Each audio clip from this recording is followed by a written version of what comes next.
All right, Dave, this week we're going to talk about if it is a good idea to take all of the money inside of your 401k and buy a ticket to space. What do you think? That's a juicy one, Derek. Let's get into that one a little bit. Capitalist investor back again this week. Dave Abate, how you doing, buddy? Great to be back, D. Excited. I think Tony might be out next week too. Oh wow! So you might have a threefer, or maybe a special guest next week. You never know. I'll be waiting. Waiting by the phone. So, all right. Well, hey, I think we got a pretty good topic this week for a little bit of a change of pace. We've talked a lot about obviously the economy.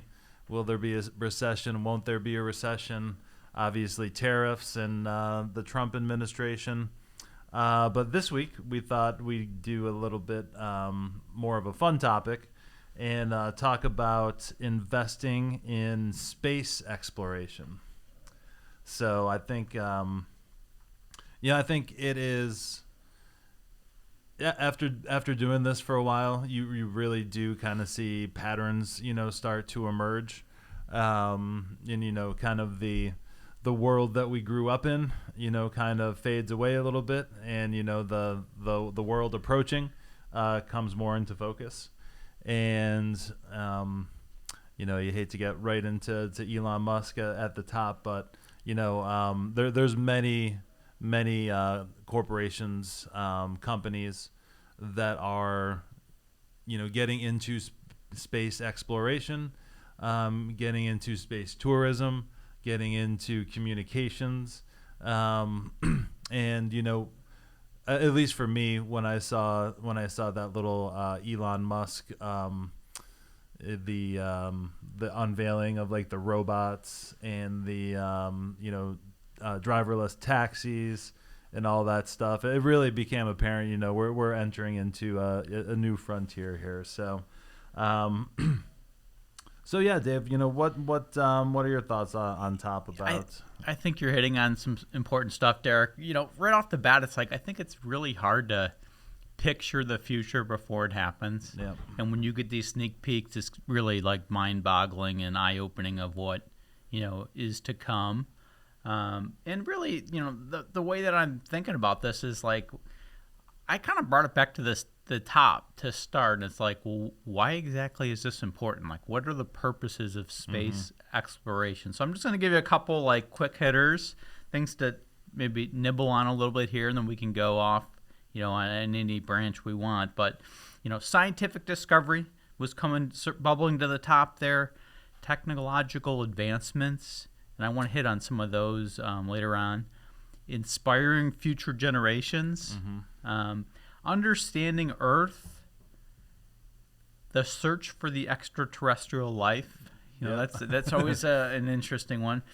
Human survival seems important, and then resource utilization. Those are like the main purposes. The above board main purposes that we were seeing. What are your above board? What are you getting at? I don't know what to believe anymore, Derek. So yeah, sorry I threw you off track there. You're just headed somewhere, but the really what I kind of envision this next step in the economy.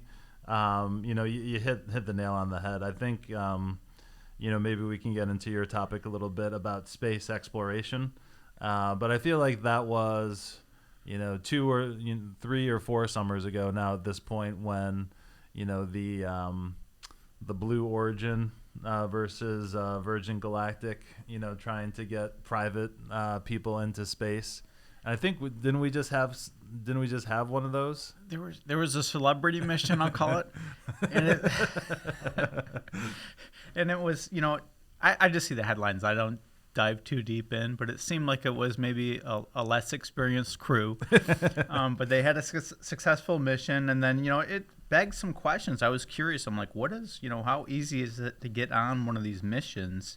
And I happened to just kind of poke around the internet a little bit.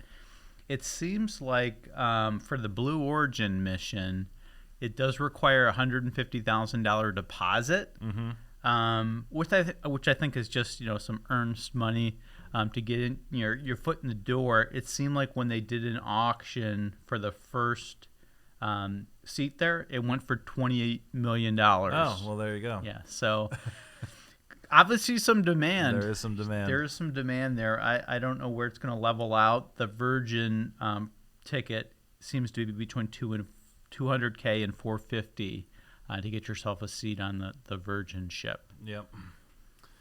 So I think you hit the nail on the head right there. I mean, there is demand for this for sure. Looking at something as silly as the landscape of vacations. I mean, vacations have gotten so expensive, and that seems to be just a supply and demand type of thing. Everyone seems to have more and more money to go on these luxury vacations, and it just pushes the price up, and up. If when this kind of gets into more of a mainstream thing, and you can get to space for $200,000-$300,000, like, people will do it. I think so, especially like with the generations coming up where they value experiences over material items. Like, it's going to be tough to beat that experience. You can be the first one on your block and in your family to talk about your trip to space and what that was like. It's going to be tough to beat that story. Yeah, for sure. Oh, what'd you guys do? Oh yeah, we drove to the Poconos. Oh really? I went to space. It's going to be a crowd stopper. Yeah. Yeah, it might supplant the Disney World experience for those for those takeaways for sure. Yep. All right. Well, what else you got over there? I see you made a ton of notes on this topic. I was mind boggled with this one.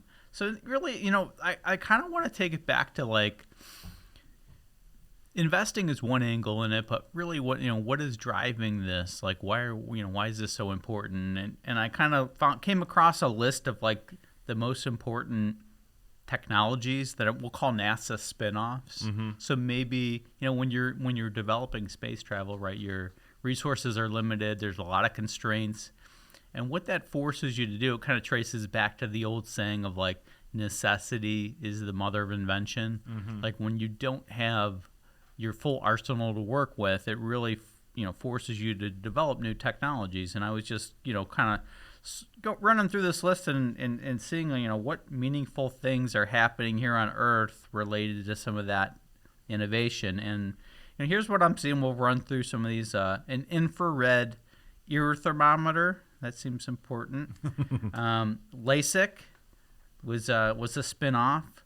We've got artificial limbs. Mm-hmm. We've got scratch-resistant lenses. So that comes up. I mean, I don't know if that's going to change the world, but that's an important one. Aircraft and anti-icing systems, which are used daily, right, at the airport. Mm-hmm. So the next one I was looking at was like landmine removal. Probably not so everyday useful. Firefighting equipment. So there's and then Tempur-Pedic foam. So there's a handful of like practical things you wouldn't necessarily trace back to this project, but it does kind of show you how thinking outside of the box in terms of this overarching goal develops into some practical stuff that's happening here down on Earth. Yep. Unfortunately, I think just like everything throughout humankind, they'll probably turn everything into a weapon. And that's kind of where I go on the robotics angle. We've been seeing those robot dogs now for a while. We've been seeing those, humanoid robots that, jump, what is it? Boston Scientific. So, they've been putting out crazy videos of these robots running and jumping around. And then you got the Elon Musk personal robot. You'll be able to buy your own, I don't even know, robot butler. Yeah, it's the possibilities are endless here. not to get too far off the path here, but it just my mind is going to. So have you seen this topic, like the 100 gorillas or the 100 men versus the gorilla? Oh yes, yeah. I like. Is this going to turn into can 100 gorillas beat one robot? Like, where are we going with this? Right? Like, I mean, these armies are just of the future. I don't know how much humans are going to be involved in terms of any of the ground fighting. Right? It's going to be drones and robots. Yep, exactly. That's the next thing I was going to say are the drone and the drone technology. That seems. You see some videos on the internet. But that's going to, completely change warfare. Honestly, I'm not a military expert, but it seems that when that drone technology is perfected, that's going to essentially eliminate fighter pilots. So obviously, you still need to fly around and do other things in the air, but yeah, this is it's a technological race. And to Dave's comment a little bit earlier, we probably don't even know the half of the technology that's available right now. Yeah, I mean, I agree with that 100%. It's like the stuff that we don't even know about is probably exponentially ahead of what the stuff that's actually mainstream out there. Yeah. So that's, I guess, scary and exciting at the same time. But Derek, I did just for out of curiosity's sake, I pulled a couple ETFs that are out there that are focused on, this niche in terms of space exploration. There's a handful of ETFs with that kind of narrow focus, and I was just curious, like looking back over the last 3 to 5 year investment horizon, like how they've done relative to just the U.S. stock market. Right. And what there's a pretty wide range. Like if you look at the performance in that space over the last 5 years, there's a range of we'll call it on annualized between 7 and 20% annualized of how that's performed, and that's in comparison to the S&P 500, which is at about 15%. So not blowing anything out of the water. But certainly some opportunities there. And I know our investment team is constantly looking at from an angle of risk and reward and opportunities that make sense. We've got our eyes open.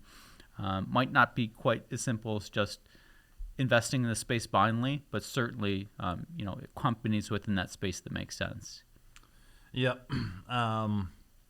If you guys are interested in getting into that space, like Dave said, there is a wide range. Whenever you get into kind of niche subjects like this, you're going to have that. But one that I found was ARKX, ARKX, and that's an ETF that invests specifically in space exploration. And one of the holdings in there is Intuitive Machines. LUNR, which is a pretty cool ticker, if you ask me. That particular company has performed well over the last couple years.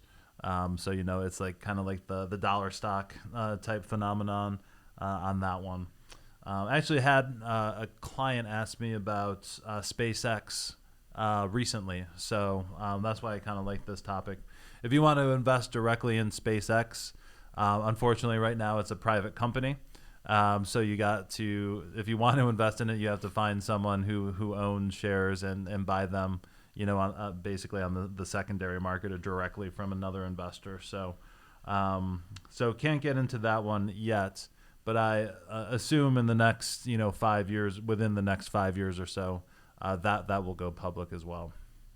Good stuff, Derek. And then with Kathy Wood in charge of those ARK ETFs, what can go wrong, right? Exactly. It seems to be going well.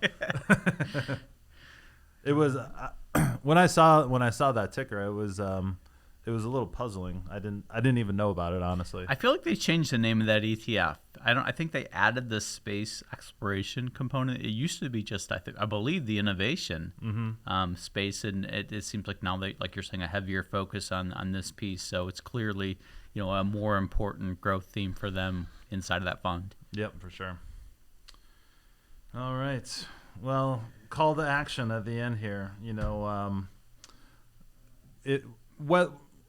I think as a general piece of investing advice, and we've touched on this fairly recently, actually.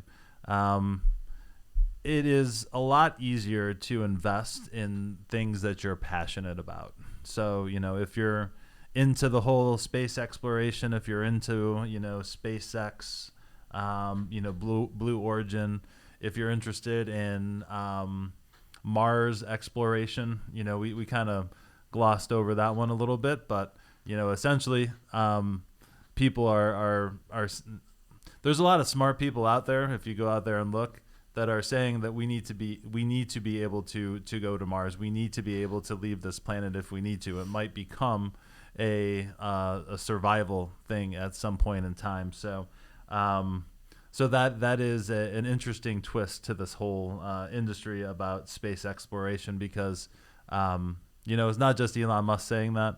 A lot of people on the internet talking about it. And it's, the unknown is like, are we talking months, years, weeks? Yeah, exactly. I think that's the unknown part of it. But I guess earlier is better than too late. Yep, that's for sure. So yeah, so I think that'll wrap it up for this week. Dave, thanks for joining us again. Any parting shots? No, this was I like these topics. They kind of get you thinking. Yeah, and for sure. Get the creative juices flowing. Yep, absolutely. And yeah, it's become a topic that is talked about, pretty much weekly, and with many different avenues to get into from an investment perspective. So, something that we'll definitely keep an eye on here in the future. And thanks very much for listening this week. If you guys have any questions, comments, or show ideas, hit us up at info@swpconnect.com, and we'll talk to you next week. The opinions expressed in the podcast are for general informational purposes only and are not intended to provide specific advice or recommendations for any investment, legal, financial, or tax strategy. It is only intended to provide education about the financial industry. Please consult a qualified professional about your individual needs.